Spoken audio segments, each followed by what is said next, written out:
Picture this moment. It's 1997, and millions of readers around the world are clutching their copies of Harry Potter and the Goblet of Fire. They've just read about the Yule Ball, and something feels different. There's a spark, a connection between Harry Potter and Hermione Granger that makes hearts race. In the films, years later, that tension would become even more palpable. The dance in the tent during Deathly Hallows, the way Emma Watson and Daniel Radcliffe's chemistry lit up the screen. And fans everywhere began to wonder, what if? What if the boy who lived in the brightest witch of her age had fallen in love? Today, we're diving deep into this alternate universe, exploring every detail, every butterfly effect, every moment that would cascade differently through the wizarding world if Harry and Hermione had become more than friends. This isn't just about shipping or fan preference. This is about examining how one of the most epic stories ever told would fundamentally transform. Before we venture into our alternate timeline, we need to understand what actually happened in the canonical story. In J.K. Rowling's original narrative, Harry Potter ends up with Ginny Weasley, Ron's younger sister, while Ron Weasley himself marries Hermione Granger.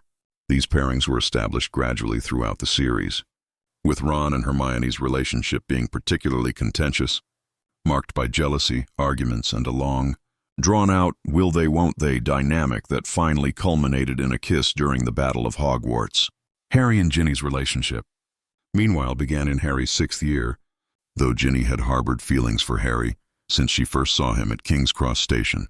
The friendship between Harry, Ron, and Hermione is one of the most celebrated trios in literary history. From the moment Hermione helped the boys defeat a mountain troll in their first year, an unbreakable bond was forged. But within that trio, Harry and Hermione shared something unique. They had a deep intellectual connection, a mutual understanding born from similar backgrounds in the Muggle world, and a trust that was repeatedly tested and never broken. Even in the darkest moments, when Ron abandoned them in the Forest of Dean during their Horcrux hunt, Harry and Hermione stuck together. They comforted each other. They danced in that tent, a moment that spoke volumes about their connection. It's worth noting that years after the series concluded, J.K. Rowling herself expressed some regret about the romantic pairings. In a 2014 interview, she admitted that Ron and Hermione's relationship was more wish fulfillment on her part and might have required counseling to survive. She suggested that in some ways, Harry and Hermione would have been a better match. This admission sent shockwaves through the fandom and validated what many readers had felt all along. There was potential there, a road not taken, and that's exactly what we're exploring today. So let's rewind to the very beginning. Let's go back to that fateful day on the Hogwarts Express. September 1st, 1991, Harry Potter, a scrawny 11-year-old boy who just discovered he's a wizard, sits in a compartment with Ron Weasley, a red-haired boy from a large wizarding family. In comes Hermione Granger, bushy-haired, bossy, and brilliant, looking for Neville's lost toad. In the original timeline, this meeting is awkward. Hermione comes across as a know-it-all, and the boys find her annoying. Ron, in particular, makes a cruel comment about her having no friends, which Hermione overhears, leading to her crying in the bathroom, and the subsequent troll incident that cements their friendship. But what if things went slightly differently? What if Harry, who knows what it's like to be an outcast, who spent 10 years being bullied and isolated by the Dursleys, recognized something of himself in Hermione's eagerness to prove herself? What if, instead of being put off by her knowledge, he was fascinated by it? After all, Harry is entering a completely new world. Everything is strange and wonderful. Having someone who's read every book, who can explain things, who's just as excited about magic as he is, that could be incredibly appealing. Imagine Harry actually engaging with Hermione during that first train ride, asking her about the books she's read, listening with genuine interest as she explains about Hogwarts houses and famous wizards. Ron might still find her annoying, but Harry's acceptance would change the dynamic immediately. When Hermione helps Neville look for Trevor, Harry might even offer to help, creating an early bond between them. This small change ripples outward immediately. The sorting ceremony proceeds as normal. Harry still goes to Gryffindor, as does Ron and Hermione. But in those first few weeks of school, the social dynamics shift. Harry doesn't just tolerate Hermione, he actively seeks her out. They study together in the library. She helps him with homework, and he's genuinely grateful rather than feeling like he's cheating by getting help. When she corrects Ron's wand technique in Charms class, Harry doesn't roll his eyes. He watches, learns, and thanks her. Ron still makes his insensitive comment about her being a nightmare, but this time, Harry calls him out on it. He defends Hermione, telling Ron that she's brilliant and kind, and that they should be lucky to be her friend. This creates an interesting fracture in the early trio dynamic. Ron feels left out. Harry, his first real friend, seems to prefer Hermione's company. But the troll incident still happens, because Hermione still overhears something hurtful, perhaps from Draco Malfoy or another student. Harry and Ron still save her, but now there's an added layer. Harry is more frantic, more desperate to protect her because she's become important to him in these early weeks. His protective instincts, so central to his character, begin to focus on Hermione in a way that will only intensify as they grow older. First year continues with the mystery of the Philosopher's Stone. Hermione's logical brilliance solves Snape's potion riddle, and her quick thinking with Devil's Snare saves them. But throughout this adventure, there are small moments. Harry noticing how brave Hermione is. Hermione noticing how selfless Harry is, how willing he is to sacrifice himself for others. They're 11 years old, so this isn't romance yet. But it's the foundation. Deep respect, admiration, trust. The kind of foundation on which the strongest relationships are built. By second year, things begin to shift more noticeably. Harry is 12 now, and Hermione is entering that age where some girls begin to mature faster than boys. She's still bookish, still bushy-haired, but there's something different. Harry finds himself thinking about her more often, looking for her in the Great Hall, feeling relieved when she's safe after another Chamber of Secrets attack. When Hermione is petrified, Harry is devastated in a way that goes beyond friendship. He visits her in the hospital wing every day, talks to her still form, and promises he'll figure out what's happening. The piece of paper clutched in her petrified hand becomes even more precious to him. She was trying to help, trying to solve the mystery, even at great personal risk. Ron is still part of their group, but he's beginning to notice that he's the third wheel. Harry's first thought is always about Hermione. Where is she? Is she safe? What would she think about this clue? When Harry finally defeats the Basilisk and Tom Riddle, when Hermione is restored along with the other victims, Harry's reunion with her is emotional. They're 12, so it's still innocent, but there's a long hug, and Harry realizes how terrified he was that he might have lost her. Hermione, for her part, realizes that Harry risked everything to save Ginny and stop the monster, and her admiration for his courage deepens into something more complex. Third year is when things get truly interesting. They're 13 now, entering adolescence proper, and the arrival of Sirius Black adds a whole new dimension to Harry's life. But more importantly, this is the year of Buckbeak, of time travel, of growing up. Hermione is taking an impossible course load, and she's stressed in a way that makes Harry worry about her. He notices the dark circles under her eyes, the way she's always rushing off to another class. He tries to help her relax, insists she take breaks, and when she finally snaps at him, he doesn't get angry. He just tells her he's worried about her because he cares about her. It's a simple statement, but it lingers between them. The Patronus lessons with Professor Lupin are crucial. When Harry learns that his Patronus took the form of his father's animagus, he's dealing with complex emotions about his parents, his identity, his past. Hermione is there for him, listening, understanding. And when they travel back in time together, saving Buckbeak and Sirius, they share an experience that bonds them even more tightly.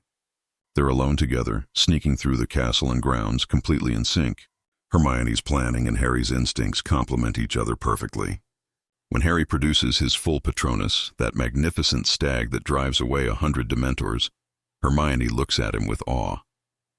And Harry realizes that he produced that Patronus thinking not just about his parents, but about her. About keeping her safe. By the end of third year, something has shifted. They're not just best friends anymore. There's an awareness, a tension. Ron definitely notices. He makes jokes about Harry and Hermione being joined at the hip, and while they laugh it off, there's truth in it. They are becoming inseparable in a way that transcends normal friendship. Fourth year is the catalyst. The Triwizard Tournament changes everything in the original timeline, and in our alternate version, it changes things even more dramatically. When Harry's name comes out of the Goblet of Fire, and everyone turns against him, believing he cheated, Hermione is the one who stands by him unwaveringly.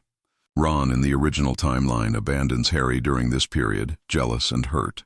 In our version, This betrayal cuts even deeper because Ron can see what's developing between Harry and Hermione, and his jealousy is compounded by feelings of inadequacy and exclusion.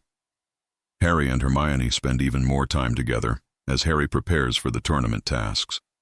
She researches for him, helps him practice spells, and is frantically worried about his safety. When the Yule Ball is announced, this is where our timeline diverges most dramatically. In the original story, Harry takes Parvati Patil while Hermione goes with Victor Krum, leading to jealousy and awkwardness. But in our version, Harry asks Hermione. He's nervous, stammering, worried she'll say no. But he asks her because he can't imagine going with anyone else. She's his best friend. She's the person he wants to share this experience with. And more than that, though he's only beginning to understand it, he's developing feelings for her that go beyond friendship. Hermione says yes. She's thrilled, actually, though she tries to hide it. She's been developing her own feelings for Harry, though she's tried to deny them, telling herself that their friendship is too important to risk. But when Harry asks her to the ball, something inside her hopes. Maybe he feels the same way. The night of the Yule Ball is magical. When Harry sees Hermione descending the stairs in her periwinkle dress, her hair smooth and elegant, he's genuinely stunned. She's beautiful. She's always been beautiful, he realizes. But tonight it's undeniable. They dance together, and it's awkward at first because they're 14 and neither of them really knows how to dance properly. But then they relax into it. Harry makes Hermione laugh, and she makes him feel like himself. Not the famous Harry Potter or the Triwizard Champion. Just Harry. Just a boy at a dance with a girl he cares about deeply. Ron watches from the sidelines and his jealousy festers. He makes a scene later, drunkenly confronting Harry about stealing Hermione away from him, even though Ron never expressed interest in her romantically. It's messy and painful, and it fractures the trio. Ron says things he can't take back.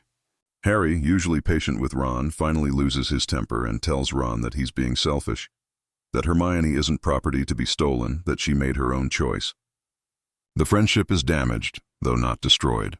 Ron eventually apologizes, but things are never quite the same. The trio becomes more of a duo, plus Ron. As the tournament continues, Harry and Hermione grow closer. She's there for every task, her face white with worry.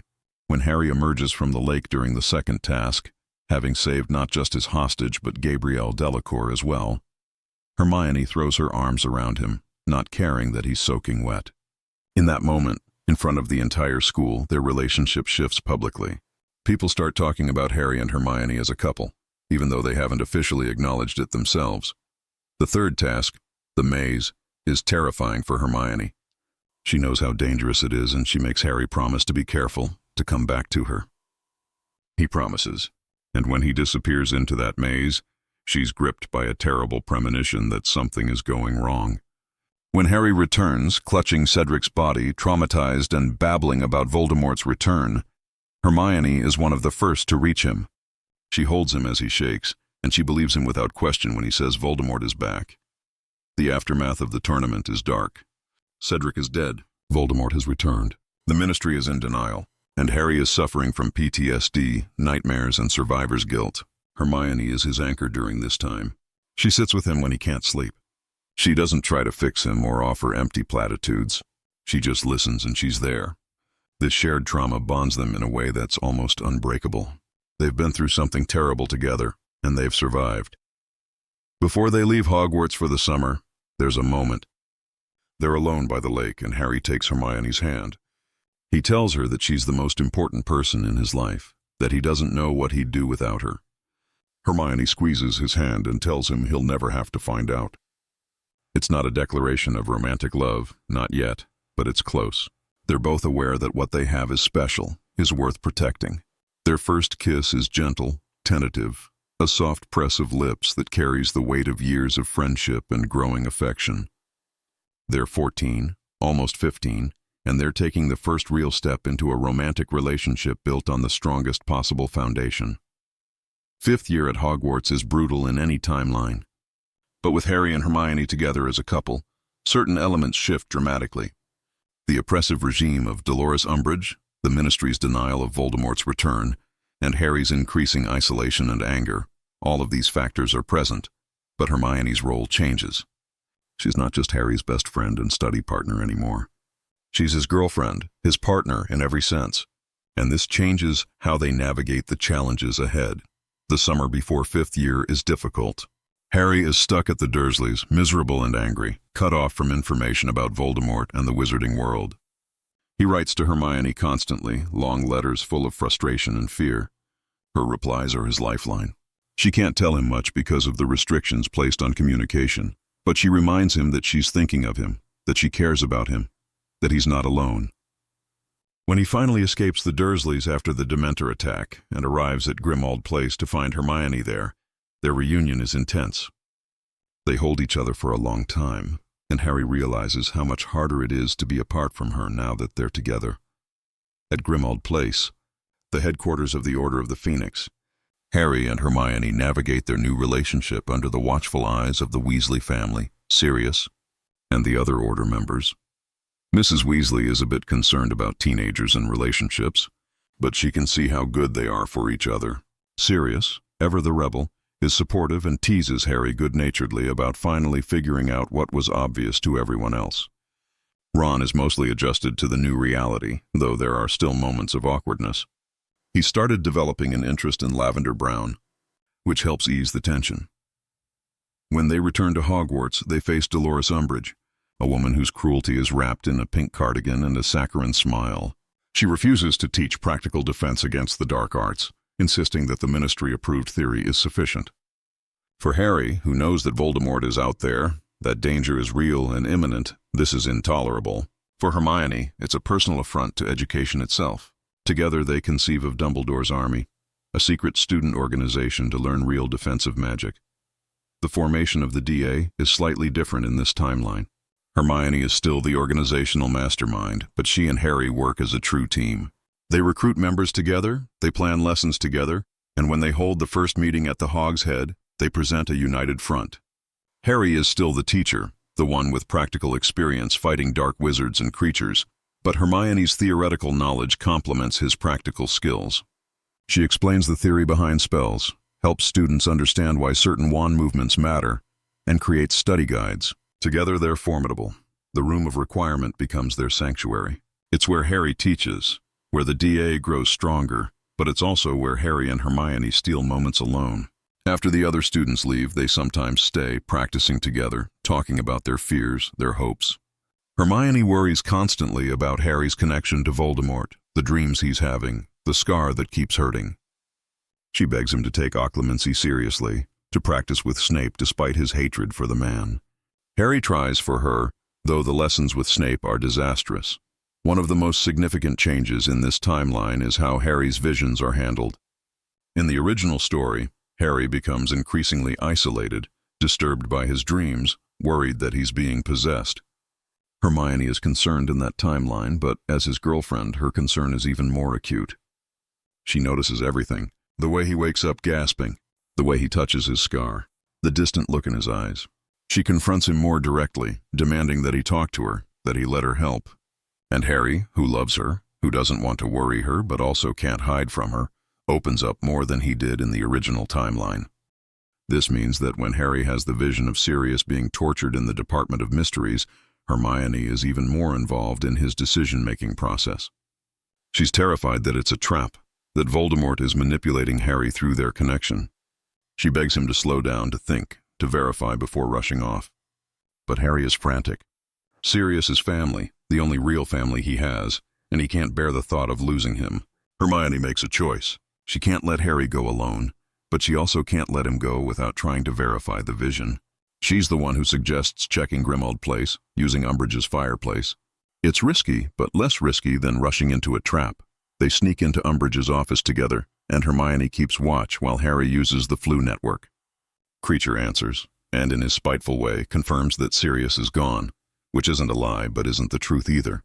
Sirius is out with the Order, not captured by Voldemort. But Harry doesn't know that. He believes the trap. And because Hermione loves him, because she can see the panic in his eyes, she agrees to go with him. She gathers Ron, Ginny, Luna, and Neville, and they fly to London on Thestrals. The Department of Mysteries is a nightmare. They're ambushed by Death Eaters, just as Hermione feared. In the battle that ensues, Hermione fights fiercely at Harry's side. She's hit by a purple flame curse from Dolohov, and in this timeline, Harry's reaction is even more visceral. He goes nearly feral, attacking Dolohov with such fury that Neville has to pull him back. When the order arrives, when Sirius falls through the veil despite Harry's desperate attempts to save him, Harry breaks. And Hermione, injured and weak, reaches for him even as Madame Pomfrey tries to tend to her wounds.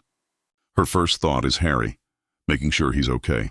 Even as she's hurt, the aftermath is devastating. Sirius is dead. Hermione is seriously injured, spending days in the hospital wing. Harry is consumed by guilt and grief. He blames himself for Sirius's death, for Hermione's injuries, for all of it. When he visits Hermione in the hospital wing, he can barely look at her. He tries to push her away, tells her she should stay away from him, that everyone he cares about gets hurt. Hermione won't have it. She takes his hand and tells him that she makes her own choices, that loving him doesn't mean she stops thinking for herself, that they face things together. It's a crucial moment. Harry realizes that Hermione isn't fragile, that she's choosing to be with him knowing the dangers, and that pushing her away would hurt her more than any curse. The end of fifth year is somber. The wizarding world now knows that Voldemort has returned. Fudge has been forced to admit the truth. Dumbledore reveals the prophecy to Harry, the terrible knowledge that either he must die or Voldemort must die. Harry grapples with this burden, and he tells Hermione because he can't not tell her. She's horrified and heartbroken, but she's also determined. If there's a prophecy, if Harry has to face Voldemort, then she'll help him prepare. She'll research. She'll find a way. She refuses to believe that Harry is doomed. Her fierce determination gives Harry strength, gives him hope. Maybe, just maybe, with Hermione at his side, he can find a way to survive this. Sixth year brings new challenges and deeper darkness. Voldemort is waging open war. Death Eaters are attacking Muggles and wizards alike. The Ministry is scrambling to respond. At Hogwarts, security is tightened, but the atmosphere is tense. Students are being pulled out of school by frightened parents. Professors are on edge, and Harry begins his private lessons with Dumbledore, delving into Voldemort's past through the pensive memories. Harry and Hermione are now in a mature, committed relationship. They're 16, facing the reality that their world is at war, that their futures are uncertain. It adds a poignancy to their time together. They study together, walk the grounds together, and support each other through increasingly dark times. Hermione continues to excel in her classes, and she's researching dark magic and protective enchantments, determined to find ways to help Harry in the coming fight. Harry appreciates her dedication, but he also worries about her losing herself in the darkness.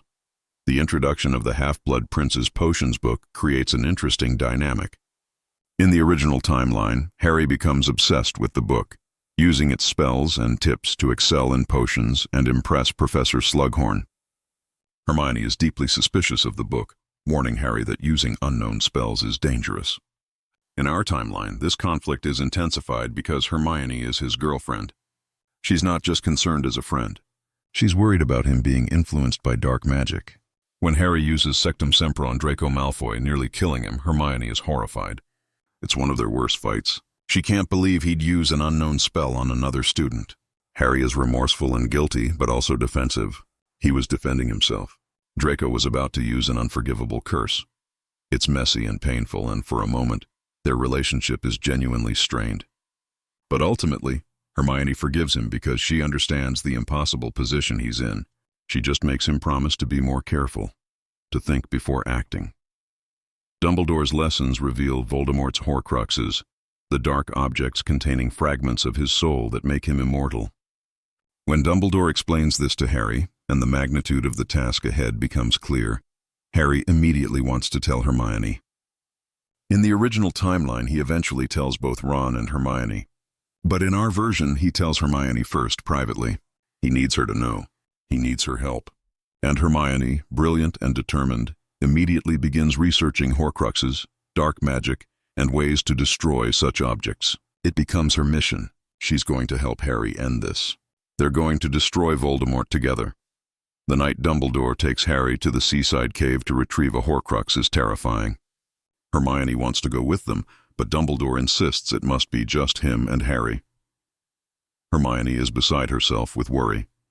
When Harry returns to Hogwarts with a weakened Dumbledore, only to find Death Eaters in the castle and a battle raging, Hermione fights alongside the other DA members.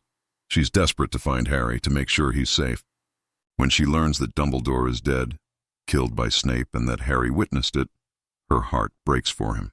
She finds him and they cling to each other. Harry has now lost every parental figure he's ever had.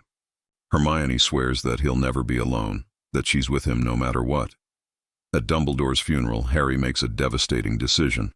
He's going to hunt Horcruxes.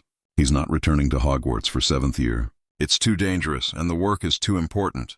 He fully expects to do this alone. He tries to break up with Hermione, telling her she needs to stay safe, go back to school, live her life. Hermione looks at him like he's grown a second head. She tells him in no uncertain terms that she's coming with him. He's not doing this alone. She's already started planning. She's already prepared. And nothing he says will change her mind. Harry tries to argue. He tells her she could die. She tells him she doesn't care, that a life without him isn't a life worth living. It's dramatic, but they're 17, in love, and facing the end of the world. Ron also insists on coming, completing the trio once more. They're in this together. The summer before the Horcrux hunt is bittersweet. Harry stays at the Burrow with the Weasleys, and Hermione is there as well. They know this might be their last summer, their last chance at normalcy. They spend as much time together as possible, often sneaking away to be alone. They talk about the future they hope to have, the life they want to build together after the war. It's painful because they both know how unlikely it is that they'll survive, but they need the hope. They need something to fight for. When they attend Bill and Fleur's wedding, they steal a dance together, swaying to the music, holding each other close. Harry tells Hermione he loves her. He said it before, but this time it feels like a goodbye, just in case. She tells him she loves him too, and that he's not allowed to die on her. She forbids it. They laugh, but there are tears in their eyes. When Death Eaters attack the wedding, revealing that the Ministry has fallen, Harry, Ron, and Hermione disapparate together, beginning their long, dark journey. The Horcrux hunt is grueling. They're on the run, constantly moving, never safe. They're hungry, cold, and scared. They have Slytherin's locket, one of the Horcruxes, but they can't destroy it. It hangs heavy around their necks, taking turns wearing it, and it poisons their thoughts. In the original timeline, the locket exacerbates Ron's insecurities, leading to him abandoning Harry and Hermione. In our timeline, the dynamics are different but no less painful. Ron still struggles with jealousy and feeling inadequate, but it's amplified by watching Harry and Hermione together. The locket preys on his fears, whispering that he's not really needed, that Harry and Hermione would be better off without him. After a particularly bad argument, Ron leaves. He disapparates, abandoning them. Harry and Hermione are devastated. They've lost Ron before, but this feels worse. They're alone now, just the two of them against Voldemort and his army of Death Eaters. In the original timeline, there's a beautiful scene where Harry and Hermione dance in the tent, a moment of lightness in the darkness. In our timeline, that moment is different. They've been together for years now. They're not just friends comforting each other. They're a couple facing the possible end of everything. They dance slowly in the tent, holding each other, and they allow themselves to cry. For Dumbledore, for Sirius, for their lost innocence, for the future they might not have. And then, because they're 17 and in love and the world is ending, they make love. It's gentle and tentative and bittersweet. It's a moment of connection, of affirmation that they're alive, that they choose each other, that even in the darkness, there's love. The aftermath is quiet. They lie together, and Harry tells Hermione that whatever happens, even if he doesn't survive this, loving her was worth it. She tells him to stop talking like that. They're going to survive. They're going to win. And they're going to have a future. Her fierce certainty gives him strength. Their journey continues. They nearly get caught by Snatchers. They barely escape Malfoy Manor after a brutal encounter with Bellatrix Lestrange, and through it all, they hold on to each other. Ron eventually returns, helped by the Deluminator Dumbledore left him, and though things are awkward at first, they reconcile. Ron can see how much Harry and Hermione need each other, how their love gives them strength, and he stops fighting it. The trio is whole again, just in time for the final push. They break into Gringotts to retrieve Hufflepuff's cup, another Horcrux. It's a heist worthy of a thriller, riding a dragon, battling goblins and curses, and narrowly escaping with their lives. When they return to Hogwarts seeking the final Horcrux, Ravenclaw's diadem, they find a school preparing for battle. Students and teachers are rallying, the Order of the Phoenix is assembling, and Voldemort's army is coming. The Battle of Hogwarts is about to begin. In the chaos before the battle, Harry, Ron, and Hermione sneak into the Chamber of Secrets to retrieve basilisk fangs, one of the few things that can destroy Horcruxes. In the chamber, Ron destroys the locket with a basilisk fang, and the experience is cathartic. The locket shows Ron his deepest fears, including visions of Harry and Hermione together, mocking him. But when Ron destroys it, he's free. He hugs them both and tells them he's happy for them, that he's sorry for ever making things difficult. It's a moment of true friendship, of growth. The trio is stronger than ever. When they find the diadem and destroy it, only one Horcrux remains, Nagini, Voldemort's snake. But before they can hunt her down, Harry has a devastating realization. Through his connection to Voldemort, through the memories Snape gives him before dying, Harry learns the truth. He himself is a Horcrux. A piece of Voldemort's soul lives inside him, and the only way to truly destroy Voldemort is for Harry to die. This revelation shatters Harry. He stumbles away from Ron and Hermione, mind reeling. He's going to die. The prophecy was right. One must die at the hand of the other. He's going to die, and Hermione is going to have to live without him. The thought breaks his heart more than his own impending death. He considers not telling her, just slipping away, but he can't do that to her. She deserves to know. She deserves a goodbye. He finds her in a corridor, casting healing charms on injured students. She looks up when he approaches, and something in his expression makes her freeze.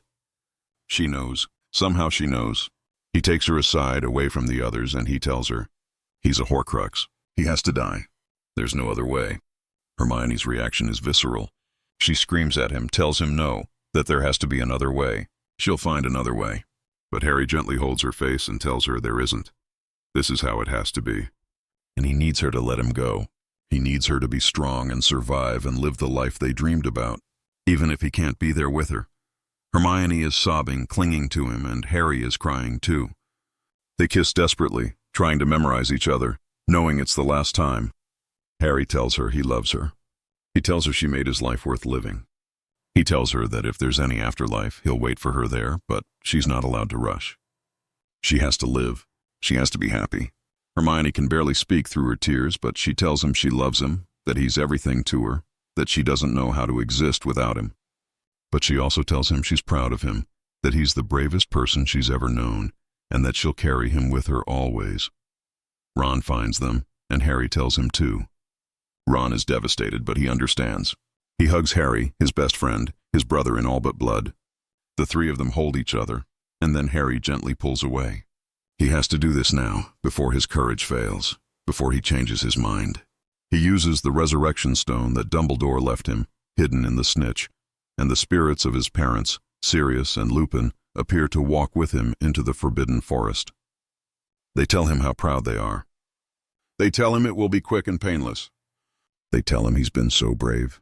And Harry thinks of Hermione. Her face is the last thing in his mind when Voldemort's killing curse hits him. But death is not the end. Harry finds himself in a strange liminal space, a place that looks like King's Cross Station, bright and peaceful. Dumbledore is there, and he explains that Voldemort's use of Harry's blood to resurrect himself created a tether. The piece of Voldemort's soul that lived in Harry is destroyed, but Harry himself can choose to go back. He has a choice. Dumbledore tells him that great love and great sacrifice have power, that Hermione's love and Harry's willingness to die have created magic stronger than any dark curse. Harry can return to life, return to her, if he chooses. And of course he chooses to return. He has to. Hermione is waiting for him. He has a future to build with her. When Harry wakes in Hagrid's arms, pretending to be dead while Voldemort parades his body before the defenders of Hogwarts, he hears Hermione's scream. It's a sound of pure anguish, a sound that tears through him. He wants to leap up immediately, to tell her he's alive, but he has to wait for the right moment. When that moment comes, when he reveals himself and the final battle begins, Harry seeks out Hermione with his eyes. She's staring at him like he's a ghost, like she can't believe what she's seeing. He's alive. He's alive. And that knowledge gives her renewed strength to fight. The final confrontation between Harry and Voldemort is witnessed by everyone. When Harry explains about the Elder Wand's true allegiance, about how Voldemort's curse will rebound, and Voldemort falls, dead at last, There's a moment of stunned silence. And then chaos, celebration, relief. People are crying and cheering. But Harry only has eyes for one person. Hermione is pushing through the crowd, running toward him, and when she reaches him, she launches herself into his arms. They're both crying, laughing, holding each other so tightly it hurts. She's hitting his chest, yelling at him for making her think he was dead, for putting her through that, and then she's kissing him desperately. He's kissing her back, tasting salt from their tears, and he's telling her he's sorry, he's so sorry, but he's here now. He's alive. They survived. They get their future after all. Ron joins them, and they have a three-way hug, the golden trio, together at the end, as they were in the beginning. They've lost so much. Fred is dead, along with Lupin, Tonks, Colin Creevey, and so many others. The castle is in ruins, but they're alive and Voldemort is gone and the world is safe. In the aftermath of the battle, as the sun rises over the devastated grounds of Hogwarts, Harry and Hermione find a quiet corner. They're exhausted, covered in dirt and blood and sweat, but they're together. Harry holds Hermione close and tells her that he wants to marry her. Someday when they've healed, when the world has put itself back together, he wants to make it official. Hermione laughs through her tears and tells him she'll hold him to that promise. The months following the battle are difficult. There are funerals to attend, memorials to build, trials of Death Eaters to witness. Harry testifies at dozens of trials, and the weight of fame and expectation crushes down on him. He's hailed as the chosen one, the boy who lived twice, the savior of the wizarding world. He hates it. He just wants peace. Hermione is his refuge. She understands the pressure, the trauma, the survivor's guilt. She experiences it too. They lean on each other, attending therapy sessions together that the ministry provides for war survivors. They talk through their nightmares, their fears, their grief, and slowly, painfully, they begin to heal. Hermione makes a decision that surprises no one who knows her. She's going back to Hogwarts to complete her 7th year and take her NEUTs. She needs the structure, the normalcy, and she needs to prove to herself that Voldemort didn't rob her of her education. Harry understands, even though the thought of being apart from her is painful. He decides not to return to school. He's done enough. He's learned enough. He takes a position as an assistant Auror trainee, beginning the process of joining the force that hunts dark wizards. It feels right. Feels like a way to honor all those who died fighting Voldemort. They make the long-distance relationship work. Hermione stays at Hogwarts during the week, and Harry visits on weekends when he can. They write letters daily, long, rambling letters full of mundane details and deeper thoughts. When they're together, whether at Hogwarts or at Grimmauld Place, which Harry has inherited and is slowly making into a real home, they savor every moment. They're making up for lost time, for all the years they spent fighting instead of living. Ron, meanwhile, joins George in running Weasley's Wizard Wheezes. He's found his calling in making people laugh, in bringing joy back to a world that's known too much darkness. He starts dating Luna Lovegood, and their quirky, sweet relationship is a source of amusement and happiness for Harry and Hermione. The dynamic between the trio has settled into something comfortable. Ron is genuinely happy for Harry and Hermione, and he's found his own path, his own happiness. They remain best friends, the three of them, bonded by what they survived together. Ginny Weasley, in this timeline, has a different story. She never dated Harry, so her character develops independently. She becomes a professional Quidditch player, fierce and talented, and she dates Dean Thomas seriously for a while, before eventually finding love with a fellow player. She and Harry remain friends, a bit awkward at first given her childhood crush on him, but ultimately warm and supportive. She's happy for him and Hermione, telling Harry once that Hermione was always the right choice for him, even if it took him a while to figure it out. When Hermione graduates from Hogwarts with the highest marks in her year, surprise to no one, Harry is in the audience cheering louder than anyone. She's beautiful in her graduation robes, her hair tamed into elegant curls, her smile radiant. She's worked so hard for this, and she deserves every accolade. After the ceremony, Harry takes her back to Grimmauld Place, which he's spent months renovating. He's turned it from a dark, depressing house full of awful memories into a real home, bright and warm and welcoming. He's even managed to get rid of most of Walburga Black's portrait, though sometimes he still hears her faint screaming from behind the paint. He tells Hermione he wants her to move in with him. They're 19 now, adults who've been through more than most people experience in a lifetime. They're ready to build a life together. Hermione says yes without hesitation. Living together is an adjustment, but it's wonderful. They learn each other's domestic habits, their quirks. Harry learns that Hermione is not a morning person and needs at least 2 cups of tea before she can be civil. Hermione learns that Harry stress cooks and that their kitchen is often full of elaborate meals when he's had a bad day at work. They adopt a cat, a fluffy orange tabby that Hermione names Crookshanks II in honor of her beloved pet who passed away peacefully of old age. They host dinners for their friends, Ron and Luna, Neville and Hannah Abbott, Ginny and her current boyfriend. Grimmauld Place fills with laughter and life in a way it never did when it belonged to the Blacks. Harry's career as an Auror flourishes.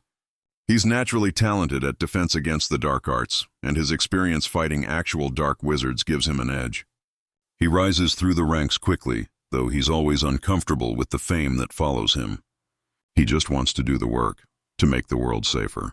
Hermione, meanwhile, begins working for the Department for the Regulation and Control of Magical Creatures, specifically in the office dealing with house elf welfare. She's determined to improve the lives of magical creatures, to give them rights and protections. It's an uphill battle against centuries of tradition and prejudice, but if anyone can do it, it's Hermione. Harry admires her passion, her unwavering commitment to justice, even when it's unpopular. On a quiet evening in early spring, 2 years after the Battle of Hogwarts, Harry takes Hermione to the place where they had their first kiss by the Hogwarts lake. Hogwarts has been rebuilt, more beautiful than ever, and they're allowed to visit whenever they like. They walk hand in hand along the shore, watching the giant squid's tentacles break the surface of the water. The sun is setting, painting the sky in shades of pink and gold. Harry stops walking and turns to Hermione. He's nervous, his hands shaking slightly, but he's never been more certain of anything in his life. He gets down on one knee and Hermione's hands fly to her mouth. He tells her that she's been his best friend, his partner, his love, his everything. She's the reason he fought so hard to survive, the reason he believes in a better future. He can't imagine his life without her, and he doesn't want to. He asks her to marry him, producing a simple but elegant ring, a gold band with a small diamond. Nothing ostentatious because he knows Hermione doesn't care about flashy jewelry. She cares about meaning, about love, and this ring represents all the love he has for her, which is infinite. Hermione is crying, nodding vigorously before she can even get words out. Yes, yes, of course, yes. 1,000 times yes. Harry slips the ring onto her finger, and he stands, and they kiss as the sun sets behind them, as the world continues to turn, as their future unfolds before them, bright with possibility. They're engaged, and the thought fills them both with joy and excitement. They're going to spend the rest of their lives together, officially, legally, magically bound. It's what they both want more than anything. The wedding planning is a mix of stress and excitement. Hermione wants something meaningful but not overly extravagant. They decide on a ceremony at the Burrow, in the garden where Bill and Fleur were married. A place full of happy memories despite the dark times. Mrs. Weasley is thrilled to help plan, treating Hermione like the daughter she never had. The guest list is kept relatively small, just close friends and family. Harry has so few blood relatives, none that he'd want at his wedding anyway, but the Weasleys have adopted him so completely that he has a huge family in them. And Hermione's parents, their memories restored after the war in a lengthy and painful process, are overjoyed to see their daughter so happy, so in love with this remarkable young man who looks at her like she hung the stars. The wedding day is perfect.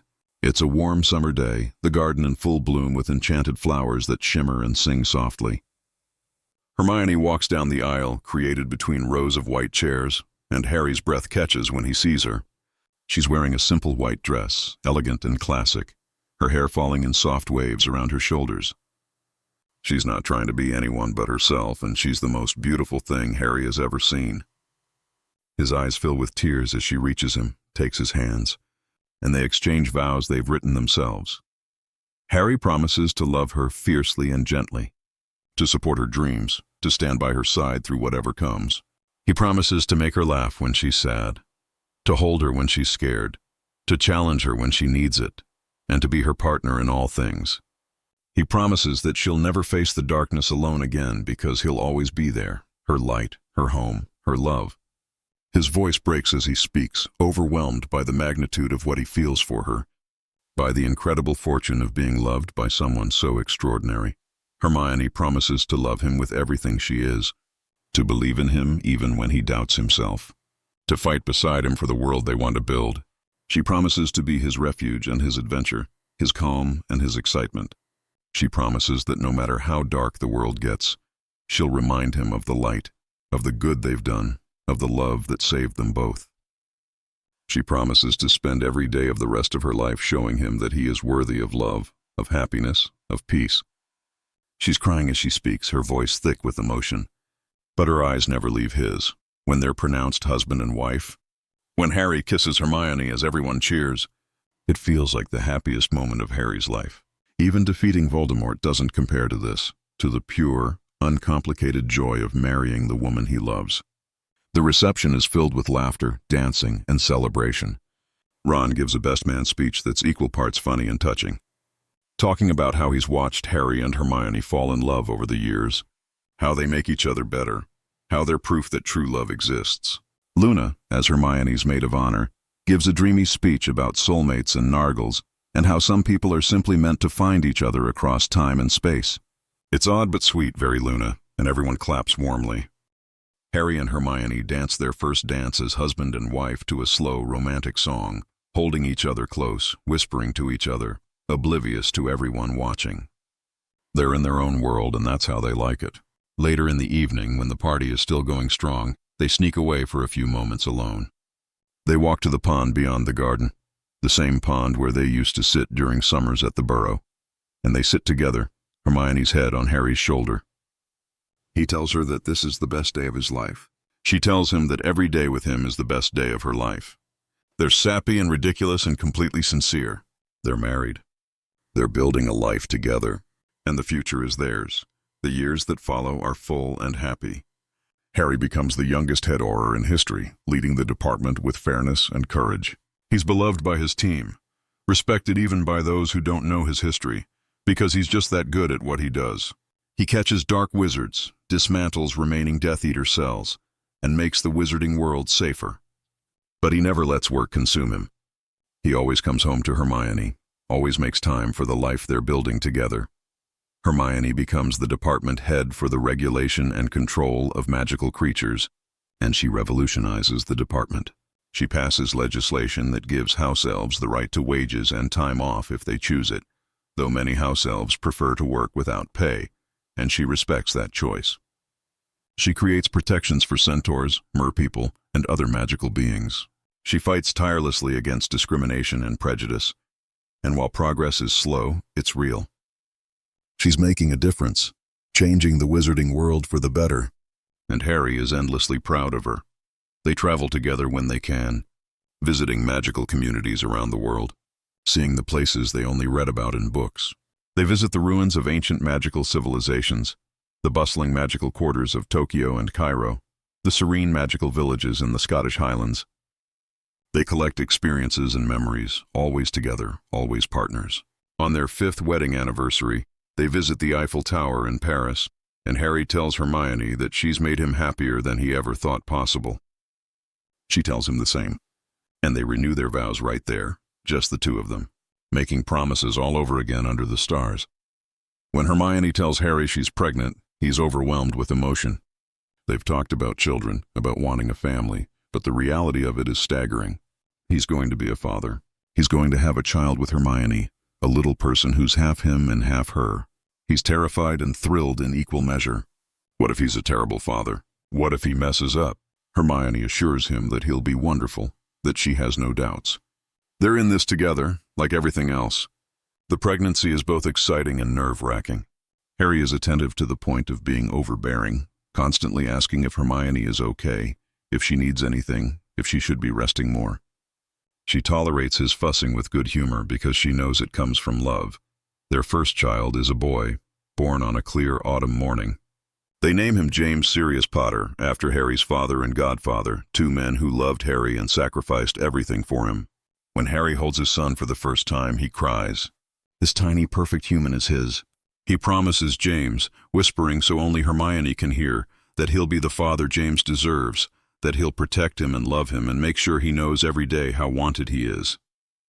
Hermione watches her husband cradle their son, and she falls in love with Harry all over again, seeing the tenderness and awe in his face.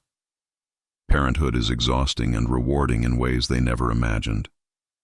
Sleepless nights, endless diapers, the constant worry that they're doing everything wrong, but also the incredible joy of watching James grow, of seeing him smile, of hearing his first laugh.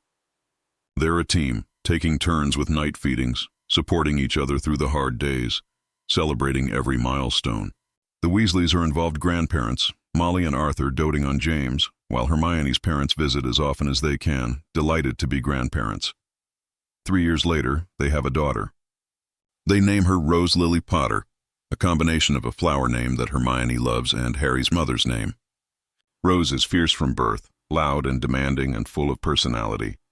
James adores his little sister, protective and gentle with her in a way that makes Harry's heart swell. Watching his children together, seeing the family he and Hermione have created, Harry sometimes has to pinch himself. This is his life. These are his children. This is his wife. After everything he endured, after all the loss and pain, he has this. He has love and family and home. As the children grow, Harry and Hermione navigate the challenges of parenting with the same partnership that's defined their relationship. They discipline together, present a united front, but they also have their disagreements about parenting styles. Hermione is stricter about education and rules, wanting the children to be well-behaved and studious. Harry is more lenient, more focused on making sure the kids feel loved and free to be themselves. They compromise, finding a balance that works. The kids are well-adjusted, happy, confident children who know they're loved unconditionally. James shows signs of magic early, levitating his toys when he's excited, and Harry and Hermione are thrilled.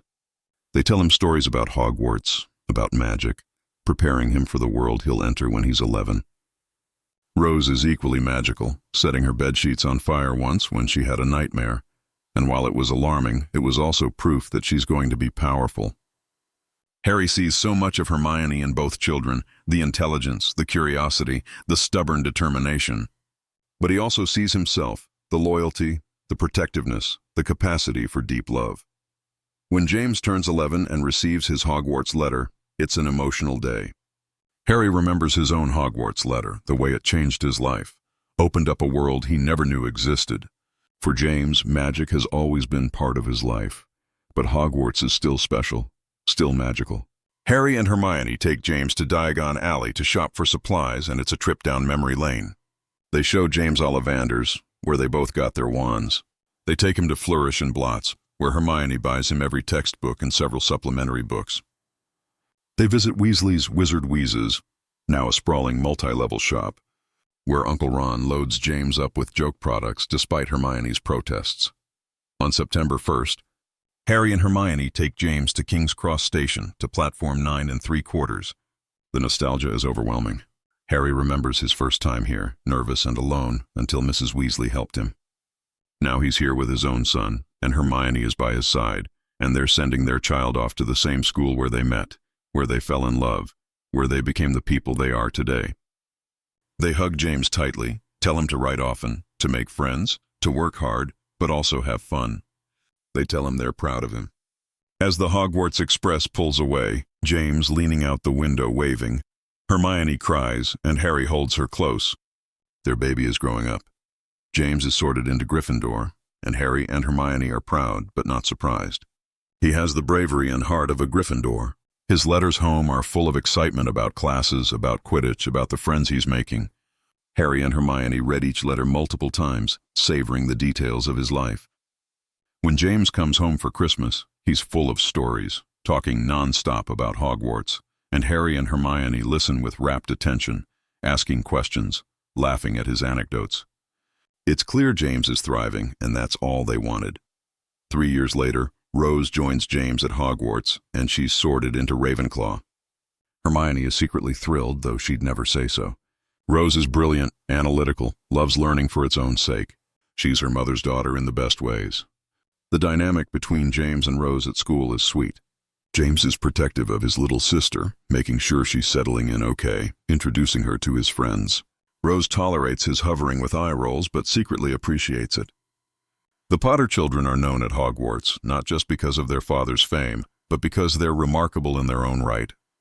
James is a talented Quidditch player and a natural leader. Rose is top of her year academically and known for her fierce loyalty to her friends. Harry and Hermione visit Hogwarts occasionally, always feeling a rush of emotion when they walk the familiar corridors. So much happened to them here. So much history. They visit the places that were significant to them. The library where they spent countless hours studying. The great hall where they ate every meal. The grounds where they walked and talked and fell in love. They visit Dumbledore's portrait in the headmistress's office, and the painted Dumbledore twinkles at them, tells them how proud he is of the life they've built, the children they're raising. Harry thanks him for everything, for the guidance, for the belief he had in Harry when Harry didn't believe in himself. Dumbledore simply smiles and says that Harry and Hermione did it all themselves. He just gave them a gentle push in the right direction.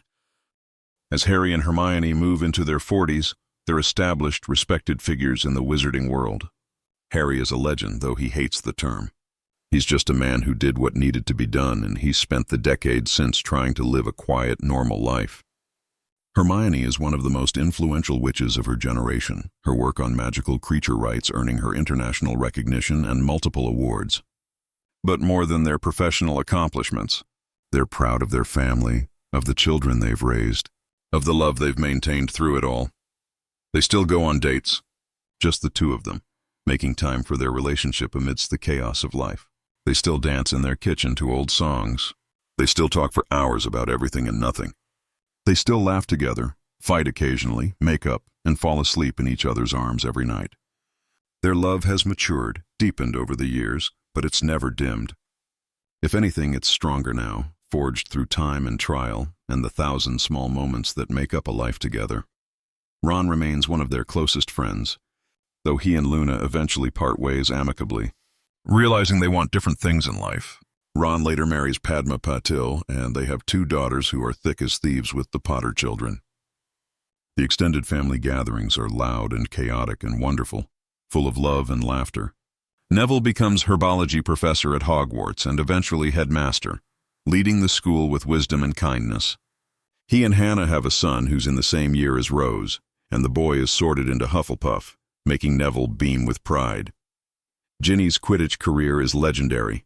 She plays for the Holyhead Harpies for 15 years before retiring and becoming the Quidditch correspondent for the Daily Prophet. She marries a fellow Quidditch player, a kind man named Marcus, and they have 3 children who all play Quidditch from the moment they can hold a broom. The Weasley and Potter families remain close, celebrating holidays together, supporting each other through life's ups and downs. It's a true extended family, chosen and blood mixed together into something beautiful. As Harry and Hermione grow older, they talk sometimes about the what-ifs, the alternate paths their lives could have taken. What if Harry had married Ginny? What if Hermione had ended up with Ron? Would they have been happy? Maybe in a different way. But they can't imagine it, can't fathom loving anyone else the way they love each other. Their relationship is the foundation on which everything else is built. It's not always easy. They've had hard times, arguments, moments where they've hurt each other, but they've always worked through it, always chosen each other, always remembered that they're on the same team. On their 25th wedding anniversary, Harry surprises Hermione with a trip back to Hogwarts. It's summer, so the school is empty, and they have special permission to stay in the castle for a weekend. They walk through the halls hand in hand, older now, gray threading through their hair, lines on their faces, but still unmistakably them. They visit the room of requirement, which appears for them as it did during the DA meetings, full of practice dummies and cushions. They laugh, remembering those days, how young they were, how scared but also how brave. They were children fighting a war, and they survived. They visit the spot by the lake where Harry proposed, and they sit together watching the water. Hermione rests her head on Harry's shoulder, and he kisses her temple. She tells him that she'd do it all again, every scary moment, every painful loss, if it meant ending up here with him. He tells her that she's the best thing that ever happened to him, that loving her has been the greatest adventure of his life. They sit in comfortable silence as the sun sets. 2 souls who found each other in the chaos and chose to build something beautiful together. When James and Rose are grown, When they've graduated Hogwarts and started their own careers, their own lives, Harry and Hermione find themselves in a quieter phase of life. James joins the Auror office, following in his father's footsteps, and he's talented and dedicated, making a name for himself separate from the Potter legacy. Rose becomes a curse breaker, traveling the world, breaking ancient curses on tombs and artifacts. She writes home regularly, her letters full of excitement about her discoveries, and Hermione lives vicariously through her daughter's adventures. Harry and Hermione have more time for themselves now. They renovate Grimmauld Place again, making it lighter, more modern. They turn one of the bedrooms into a library for Hermione. Floor-to-ceiling shelves full of books, a cozy reading nook by the window.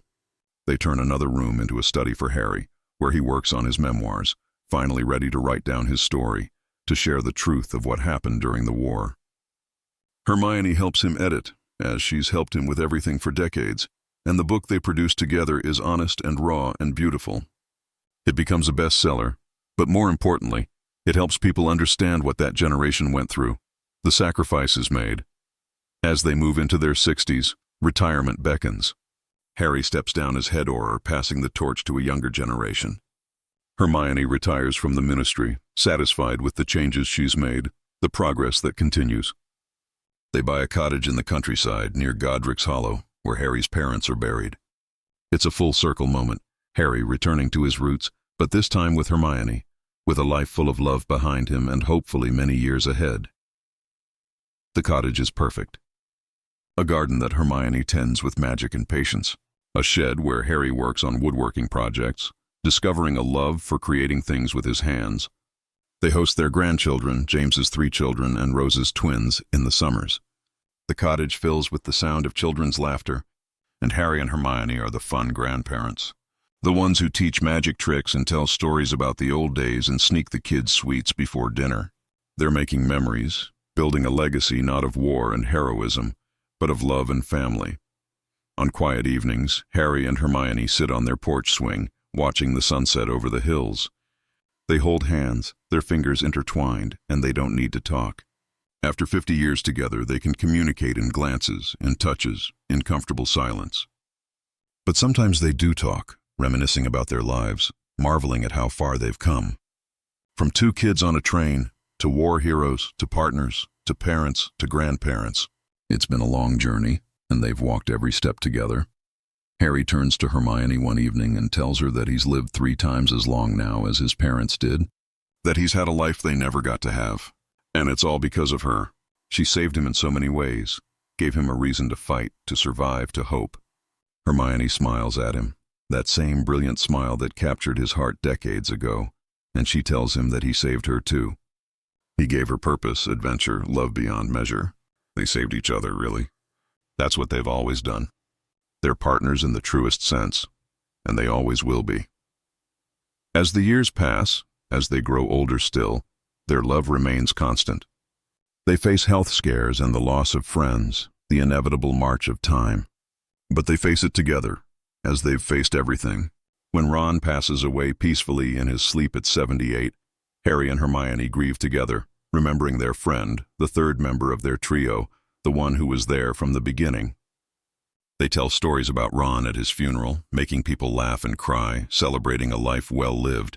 Harry and Hermione know that one day they'll face their own mortality. They talk about it sometimes, not morbidly but practically. They both already died once in a way. Harry literally, and Hermione in her heart when she thought Harry was dead. They're not afraid of death. They've lived full lives, loved deeply, raised good children, made the world better. But they hope quietly that when the time comes, they go together. Neither wants to face a world without the other. They've been 2 halves of a whole for so long that separation seems impossible. On their 60th wedding anniversary, their children and grandchildren throw them a party. It's a huge gathering. 3 generations of family and friends, all celebrating the love story that started on a train to Hogwarts decades ago. Speeches are made, toasts are given.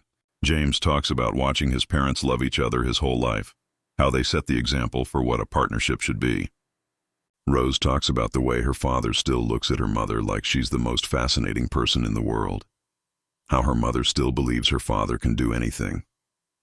The grandchildren present a scrapbook they've made, full of photos and memories, and Harry and Hermione page through it with tears in their eyes. That night, when everyone has gone home and it's just Harry and Hermione in their cottage, they dance slowly in the living room to the same song they danced to at their wedding. They're old now. Their bodies not what they once were, but they're still them, still Harry and Hermione, still in love. Harry looks at his wife, this brilliant, beautiful, fierce woman who chose him all those years ago and kept choosing him every day since, and he tells her that marrying her was the best decision he ever made. Hermione smiles, touches his face gently, and tells him that loving him has been her life's greatest joy. They kiss softly, and they keep dancing, two souls intertwined, writing the final chapters of their story together. In the end, what if Harry Potter and Hermione Granger fell in love? The answer is beautiful. They would have built a life of partnership and passion, of challenges met together and triumphs shared. They would have raised a family, changed the world, and loved each other fiercely through it all. Their story would be one of two people who found each other in darkness and created light together. Two people who proved that love, real love built on friendship and trust and respect, can overcome anything. Two people who got there happily ever after, not because it was easy, but because they fought for it, chose it, cherished it every single day. That's what would have happened. That's the story of Harry and Hermione, two souls meant to find each other, meant to love each other, meant to be together forever. And what a beautiful story it would be. But let's dive even deeper into this alternate reality, because there are so many nuanced changes that would ripple through the wizarding world if Harry and Hermione had become a couple. Think about the social dynamics at Hogwarts, the political implications, even the way magic itself might have been affected by their union. This isn't just a romance story. It's a complete reimagining of the entire Harry Potter universe through the lens of a different romantic pairing. Consider the impact on Hogwarts culture. In the original timeline, Harry and Ginny's relationship was relatively private, kept quiet for much of sixth year, and then separated by the war. Ron and Hermione's relationship was the source of constant speculation and gossip, their bickering and tension entertaining the entire school for years. But Harry and Hermione together would have been different. They're both famous in their own ways. Harry as the boy who lived, and Hermione as the brightest witch of her age, the Muggle-born who shattered every prejudice about magical ability and blood status. Their relationship would have been headline news in the Daily Prophet, analyzed and discussed throughout the wizarding world. This public scrutiny would have added pressure to their relationship. There would have been people who disapproved, pure-blood supremacists who were horrified that the famous Harry Potter chose a Muggle-born. There would have been others who romanticized them, seeing them as the perfect power couple, the hero and the genius.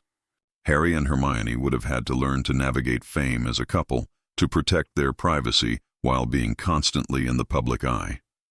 It would have made them stronger, more united against outside pressure, but it also would have been exhausting at times. Think about how differently certain professors would have reacted. Professor McGonagall, who always had a soft spot for both Harry and Hermione, would have been quietly pleased.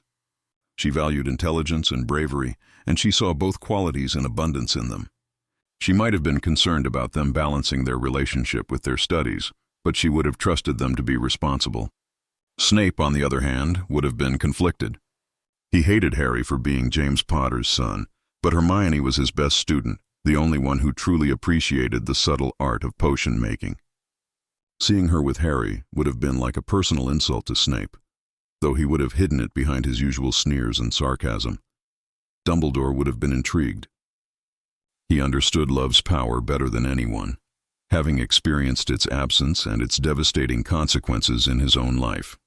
He would have recognized that Harry's love for Hermione, and hers for him, was a form of protection, a source of strength. In fact, Dumbledore might have subtly encouraged their relationship, seeing it as another layer of defense against Voldemort's darkness. Love had already saved Harry once when he was a baby. Love for Hermione might save him again. Now let's talk about the broader implications for the war against Voldemort. In the original timeline, Harry's connection to Voldemort through the Horcrux in his scar was a vulnerability that Voldemort eventually exploited. But love has always been Harry's greatest protection against dark magic. His mother's love saved him as a baby. In our alternate timeline, Harry's love for Hermione, a love that's active and present rather than a memory, would create an even stronger shield. When Voldemort tries to possess Harry in the Ministry of Magic at the end of 5th year, the pain and love Harry feels thinking about Hermione might drive Voldemort out even more forcefully. The Dark Lord cannot understand that kind of love, cannot bear to be near it, and it burns him. This would have strategic implications. Dumbledore and the Order of the Phoenix would recognize that Harry and Hermione's relationship is not just a teenage romance, but a genuine magical advantage. Love magic is ancient and powerful, often underestimated in modern wizarding society that focuses on spells and potions and combat magic. But Dumbledore knows better. He would ensure that Harry and Hermione are kept together as much as possible, that their bond is nurtured and protected, because it makes Harry stronger and more resistant to Voldemort's influence. The Horcrux hunt would also be affected in deeper ways than we've already discussed. Finding and destroying Horcruxes requires not just magical skill but emotional resilience. These objects are designed to corrupt, to prey on insecurities and fears. In the original timeline, the Locket Horcrux nearly destroyed the trio's friendship. In our version, with Harry and Hermione as a couple, the Locket would attack their relationship differently. It would whisper doubts to Harry about whether Hermione truly loves him or just pities him. It would show him visions of Hermione with someone else, someone smarter, someone who isn't marked for death. It would tell Hermione that Harry is going to die, that loving him is pointless, that she should protect herself and walk away. But here's the crucial difference. Harry and Hermione's relationship is built on years of deep friendship, mutual respect, and genuine understanding. They've faced death together multiple times. They know each other's flaws and love each other anyway.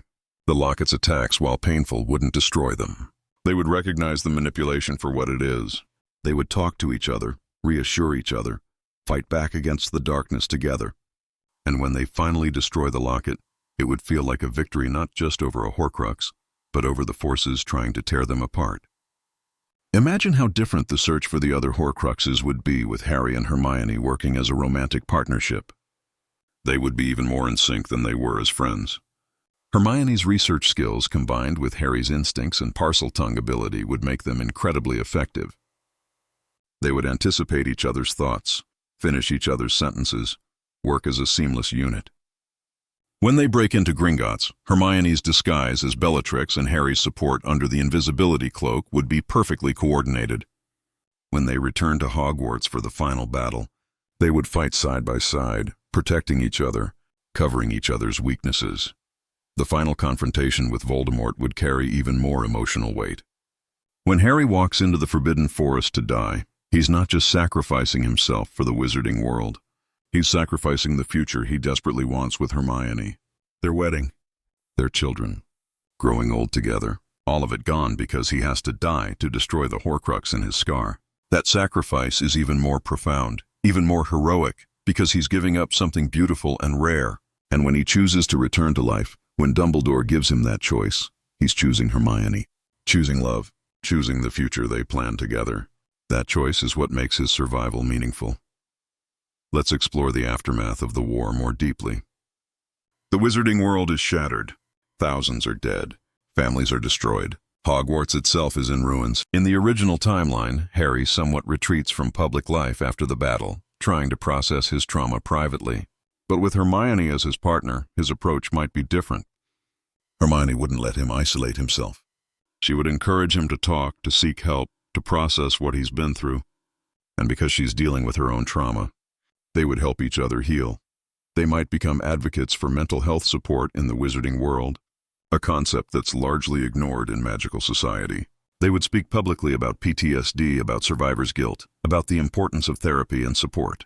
Their openness would destigmatize mental health struggles and encourage other war survivors to seek help. It would be another way they changed the wizarding world, not through grand gestures, but through vulnerability and honesty. The question of Harry's fame would be handled differently with Hermione by his side. She's never cared about fame or celebrity. She values substance over style, achievement over recognition.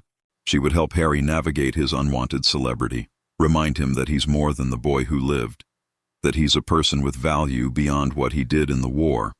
And when people try to put Harry on a pedestal, Hermione would be the one to gently but firmly remind everyone that Harry is human, that he makes mistakes, that he deserves privacy and normalcy. Their careers would intersect in interesting ways. As head Auror, Harry would be focused on law enforcement and protecting the wizarding world from dark wizards. As department head for magical creature rights, Hermione would be focused on social justice and equality. Sometimes their work would overlap. Dark wizards often exploit magical creatures, using them as weapons or guards. Harry's investigations would sometimes lead to Hermione's department, and they would collaborate on cases that touched both their areas of expertise. They would be a power couple in the truest sense, each accomplished in their own right but even stronger together. There would be challenges, of course. Working in high-pressure government jobs while raising children is difficult. There would be times when work-life balance felt impossible, when they barely saw each other for days because of crises that demanded their attention. There would be arguments about who's taking time off when the kids are sick, about missed school events because of work obligations, about the constant juggling act of trying to do everything. But they would figure it out, making compromises, supporting each other, remembering that they're a team. Think about the influence Harry and Hermione would have as role models. A generation of young witches and wizards would grow up seeing them as the ideal couple, seeing that intelligence is attractive, that partnerships should be equal, that love is about respect and friendship as much as romance. Young girls would see in Hermione that they can be brilliant and successful and still have love and family. Young boys would see in Harry that emotional vulnerability is strength, that supporting your partner's dreams is masculine, that true heroism includes admitting when you need help. The impact on blood status politics would be significant. Harry Potter, the most famous wizard in the world, married to a Muggle-born, would send a powerful message. It would be a repudiation of pure blood supremacy, a statement that blood status is meaningless when it comes to magical ability or worth as a person. Their children, half-bloods raised to value all people regardless of their heritage, would be part of a new generation that slowly dismantles the old prejudices. It wouldn't happen overnight, but change would come, in part because of the example Harry and Hermione set. Let's imagine specific moments in their parenting journey that would be uniquely affected by who they are. When James first shows signs of magic, accidentally levitating his toys, Harry and Hermione would be thrilled but also cautious. They would want James to have a normal childhood, to not be defined by his famous parents. They would teach him early about the responsibilities that come with magic, about using power wisely. These wouldn't be abstract lessons. Harry could tell James about the mistakes he made, the times he used magic in anger or fear. Hermione could talk about how she was bullied for being Muggle-born and how she channeled that pain into proving herself through hard work and excellence. When James goes to Hogwarts and is inevitably compared to his father, it would be hard for him. Living in Harry Potter's shadow would be enormous pressure. But Harry and Hermione would prepare him for this. They would remind him that he's his own person, that he doesn't have to be like his father or live up to anyone's expectations except his own. And when James comes home upset because someone said he's not as brave as his dad, or not as smart as his mom, Harry and Hermione would comfort him and share their own insecurities, their own struggles with expectation and fame. They would make sure James knows he's loved for who he is, not for who people expect him to be. Rose would face different challenges. As a girl and a Ravenclaw, she wouldn't be directly compared to Harry in the same way, but she would constantly be measured against Hermione. Teachers would expect her to be top of every class, to know every answer, to be a perfectionist. And Rose, being her mother's daughter, would put enormous pressure on herself.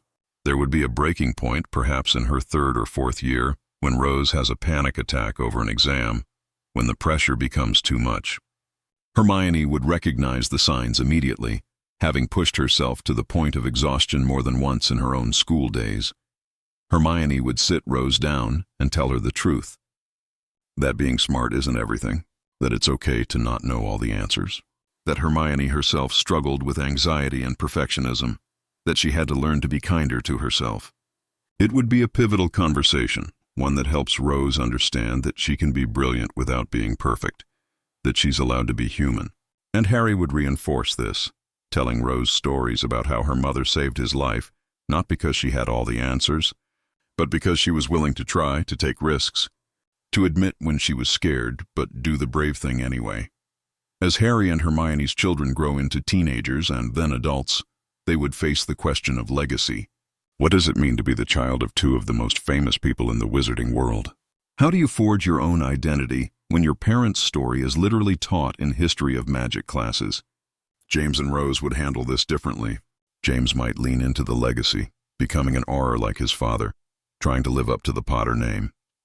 Rose might rebel against it, choosing a career as far from her parents' paths as possible, determined to be known for her own achievements. Harry and Hermione would support both approaches. They would understand that their children need to find their own way, make their own mistakes, write their own stories. They would offer advice when asked, but not force their own experiences onto their kids. They would model what they've always believed in, that every person has the right to choose their own path, to define their own identity. And they would be proud of their children no matter what choices they make, as long as they're happy and they're good people. The grandparent years would be particularly sweet. Harry, who never knew his own grandparents, who barely knew his parents, would be deeply moved by having grandchildren. He would spoil them shamelessly, teaching them magic tricks, telling them stories, giving them every bit of love and attention he wished he'd had as a child. Hermione would be the organized grandparent, planning educational activities, reading to the grandchildren, taking them to museums and historical sites. Together, they would give their grandchildren the stable, loving family that Harry never had growing up. There would be funny moments, too. James bringing his children to visit and finding his parents still completely in love, still flirting with each other, still holding hands like teenagers. It would be embarrassing for him, but also reassuring. His children would grow up seeing what a good marriage looks like, what partnership and love mean over the long term. Rose's children would adore their grandparents, especially the way Harry and Hermione tell stories about the war, about Hogwarts, about the adventures they had. The kids would beg for those stories over and over, and Harry and Hermione would oblige, editing out the most frightening parts but keeping the magic and excitement. As they age, Harry and Hermione would reflect on their impact on the wizarding world. The legislation Hermione passed, the laws Harry helped enforce, the children they raised, the example they set. They would see a wizarding world that's more just, more equal, more accepting than the one they grew up in. There's still work to be done, of course. Prejudice doesn't disappear in one generation. But progress is real. Muggleborns are no longer called slurs openly. Magical creatures have rights and protections. The Ministry is more transparent and accountable. These changes didn't happen because of Harry and Hermione alone, but they were part of it, and that matters. There would be moments of sadness, too. Attending funerals of friends who die too young or live long lives but still leave holes in the world when they're gone. Hagrid's funeral would be particularly devastating.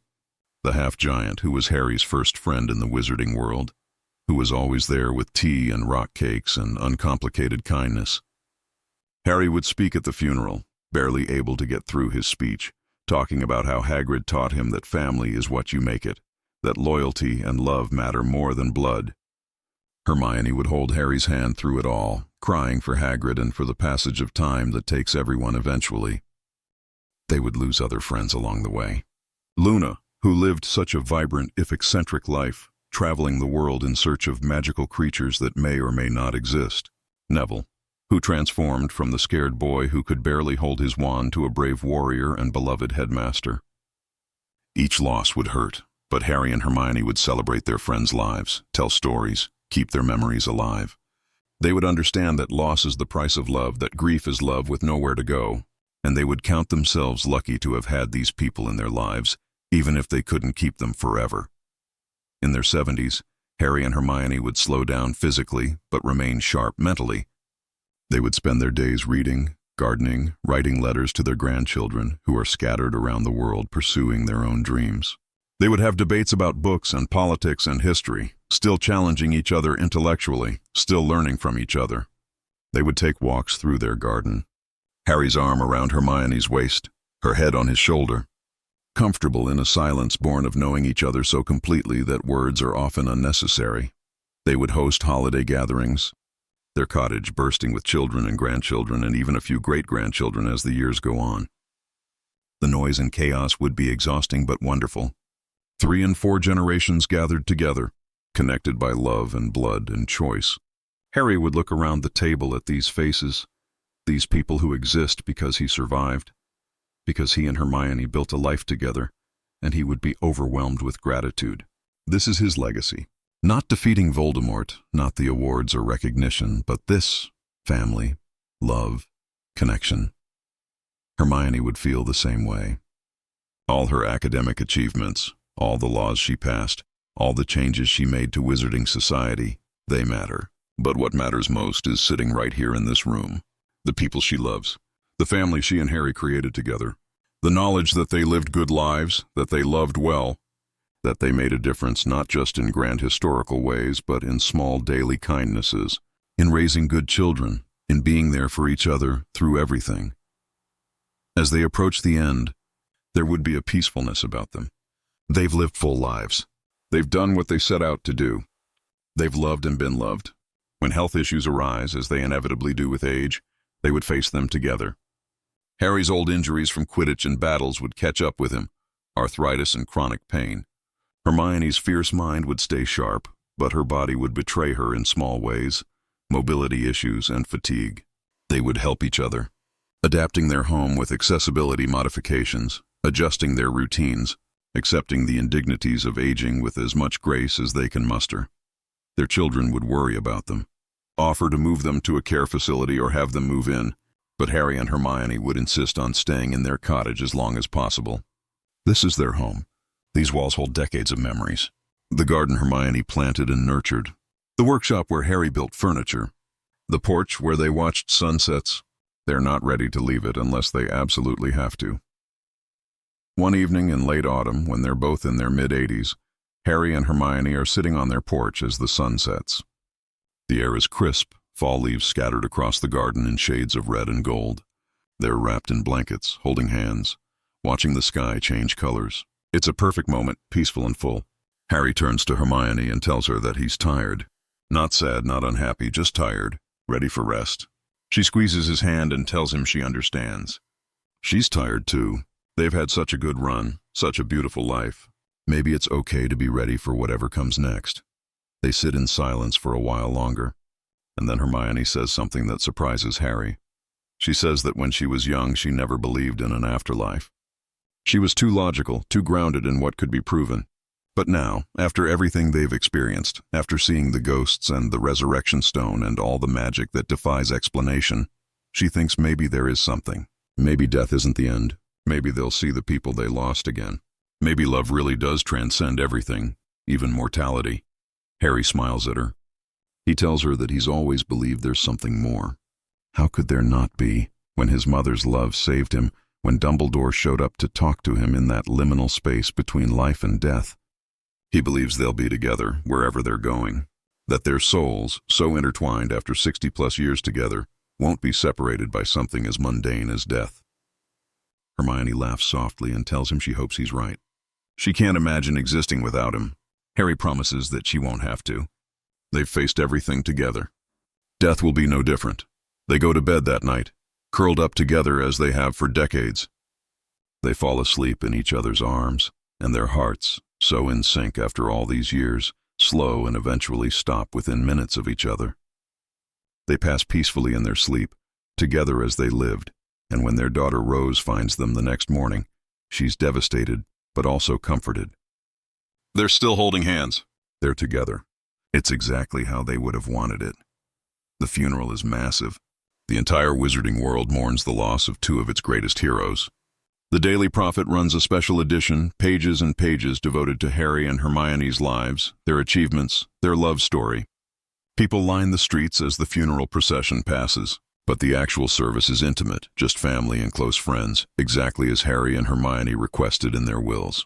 They're buried side by side in Godric's Hollow, near Harry's parents. Their headstone is simple, engraved with their names and a quote they chose together, "Until the very end." A reference to the promise they made each other so many years ago, a promise they kept. Their children and grandchildren grieve but also celebrate. They tell stories about Harry and Hermione, funny ones and touching ones and everything in between. They talk about the lessons they learned from them, the example they set. James talks about how his parents showed him what real partnership looks like, how they never stopped choosing each other, supporting each other, loving each other. Rose talks about how they taught her that intelligence and love aren't opposing forces, that you can be brilliant and successful and still prioritize family and relationships. The grandchildren share their memories, the special moments, the unconditional love they received. In the years that follow, Harry and Hermione's legacy continues to unfold. Their children carry on their work. James is a high-ranking Auror who implements reforms his father started. Rose is a researcher who makes breakthrough discoveries about ancient magic. Their grandchildren and great-grandchildren spread across the wizarding world, each carrying a piece of Harry and Hermione's values, their belief in justice and equality and love. The changes they fought for become entrenched, normalized, until young witches and wizards can't imagine a world where Muggleborns were discriminated against or magical creatures had no rights. Books are written about them.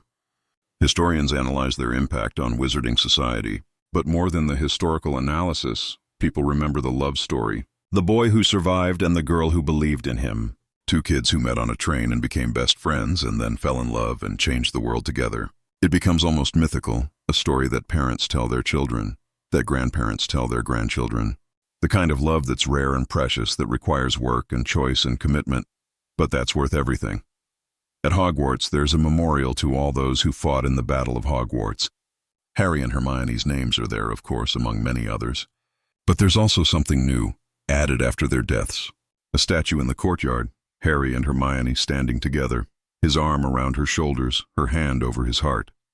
They're looking forward, toward the future, together as always. The plaque beneath reads, "In memory of Harry Potter and Hermione Granger Potter, who proved that love, friendship, and courage can overcome any darkness." Students walk past the statue every day. Some stop to pay respects. Others just notice it in passing. But it's there, a permanent reminder of what they accomplished, what they represented.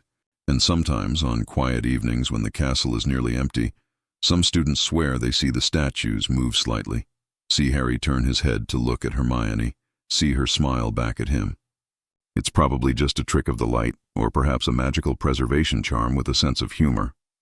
But maybe, just maybe, it's something more. Maybe love really does transcend everything, even stone, even death. Maybe Harry and Hermione are still together, still watching over Hogwarts, still loving each other beyond the boundaries of mortal life. And so the story concludes, not with an ending, but with a continuation. Because love like theirs doesn't end. It ripples outward, touching lives across generations, inspiring others to believe in partnership and equality, and the transformative power of choosing someone and being chosen in return. Harry and Hermione's story, this alternate version where they fell in love and built a life together, is ultimately a story about hope. Hope that we can overcome our childhoods, our traumas, our fears. Hope that we can find someone who sees us completely and loves us anyway. Hope that love, in all its messy, complicated, beautiful forms, is worth the risk, worth the pain, worth everything. What if Harry Potter and Hermione Granger fell in love? They would have shown the world that sometimes the best love stories are the ones built on years of friendship, on shared values and mutual respect, on surviving the worst together and choosing to build something beautiful from the ashes. They would have proven that you don't need destiny or prophecy or dramatic love-at-first-sight moments. Sometimes the best love is quiet and steady, growing slowly over years, rooted so deep it can weather any storm. And they would have lived a life that was extraordinary not because of the grand gestures or famous battles, though those mattered, but because of the daily choice to keep loving each other, to keep showing up, to keep being partners in every sense of the word. That's the answer to our question. That's what would have happened if Harry Potter and Hermione Granger fell in love. A beautiful, complicated, real love story. The kind that lasts forever, in life and beyond. The kind that changes not just two people but an entire world. And isn't that what the best love stories do? They remind us what's possible when two people find each other and refuse to let go. When they face darkness together and choose light. When they build a life based on love and respect and the unwavering belief that together they can do anything. Harry and Hermione would have had that kind of love, and the wizarding world would have been better for it.